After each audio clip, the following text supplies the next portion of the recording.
சுனிதா வில்லியம்ஸை சிக்க வைத்தது ஏலியன்ஸா? ஆராய்ச்சி முடிவால் மண்டை குழம்பி நிற்கும் விஞ்ஞானிகள். சர்வதேச அளவில் பெரும் சந்தேகத்தையும் யாராலும் அடித்து கூற முடியாத ஒரு விந்தையாகவும் இருப்பது ஏலியன்ஸ் உண்மையில் இருக்கிறதா? உண்மையில் அவர்கள் பூமிக்கு வருகிறார்களா? அவர்கள் நம்மை கண்காணிக்கிறார்களா என்பதுதான். நம் நாட்டில் எந்த விதத்திலும் ஏலியனை பார்க்கவில்லை. ஏலியன் வழக்கமாக செல்வதாக கூறப்படுகின்ற பறக்கும் தட்டுக்களை கூட நாம் நேரில் பார்த்ததில்லை என்றாலும் அமெரிக்காவில் உள்ள 58% மக்கள் ஏலியன் இருப்பதையும் நம்புகின்றனர். அவர்களில் பலரும் ஏலியன்கள் பயன்படுத்துவதாக கூறப்படுகின்ற பறக்கும் தட்டுக்களை நேரில் பார்த்ததாகவும் கூறுகின்றனர்.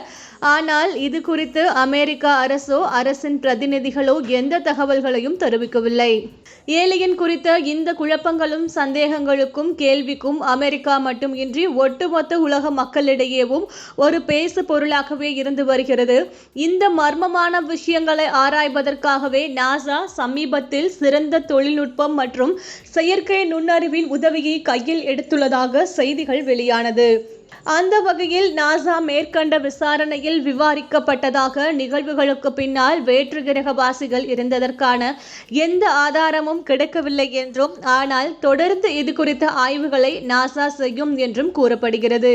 அது மட்டுமின்றி ஏலியன் குறித்த நிகழ்வுகளை ஆய்வு செய்வதற்காக நாசா ஒரு வெளிப்புற சுயாதீன ஆய்வுக்குழுவை நிறுவியது. இந்த ஆய்வு கடந்த 2022 ஜூன் மாதத்தில் அதன் அறிக்கையை சமர்ப்பித்தது. 36 பக்கங்களை கொண்ட அந்த அறிக்கையில் 27 ஆண்டுகளில் கடந்த 800க்கும் மேற்பட்ட சம்பவங்கள் பதிவாகியுள்ளது. இருப்பினும் அவற்றிற்கான எந்த ஆதாரங்களும் இல்லாததால் இதுவரை ஏலியன் இருப்பது உறுதிப்படுத்தப்படாமல் உள்ளது. ஒருவேளை உண்மையிலேயே ஏலியன்கள் இருந்தால் நாம் அவர்கள் இருப்பதை தேடுவதை போன்று ஏலியன்களும் மனிதர்கள் இருப்பதை தேடுகிறதா என்ற ஒரு கேள்வியும் எழுகிறது. ஏலியன்களின் முக்கிய அடையாளமாக கருதப்படுகின்ற பறக்கும் தட்டை வைத்து அவை இருக்கிறதா இல்லையா என்பதை நாம் ஆராய்கிறோம். அதே போன்று நம்முடைய செயற்கைக்கோள்கள் மற்றும் ரேடியோ சிக்னல்களை கொண்டு ஏலியன்கள் நம்மை கண்காணிக்கிறதா?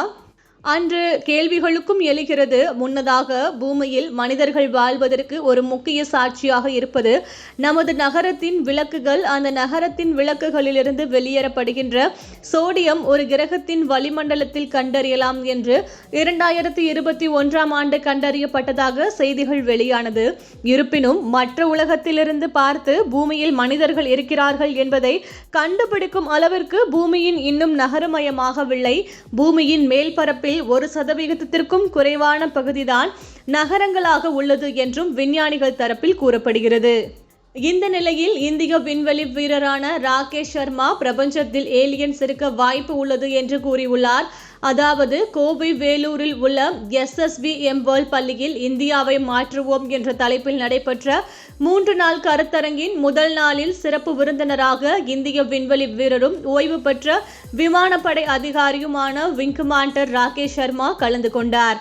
அப்போது பேசியவர், விண்வெளியில் ஏவப்படுகின்ற ஒவ்வொரு செயற்கைக்கோளின் பணிகள் முடிந்த பிறகு சிலவற்றை மீண்டும் பூமிக்கு கொண்டு வந்து கடலில் விட செய்வது ஒரு நடவடிக்கையாக மேற்கொள்ளப்படுகிறது. ஆனால் பல செயற்கைக்கோள்கள் மோதல்கள் ஏற்பட்டு உடைந்து ஸ்கிராப்பாக மாறி விண்வெளியில் மிதக்கின்றன.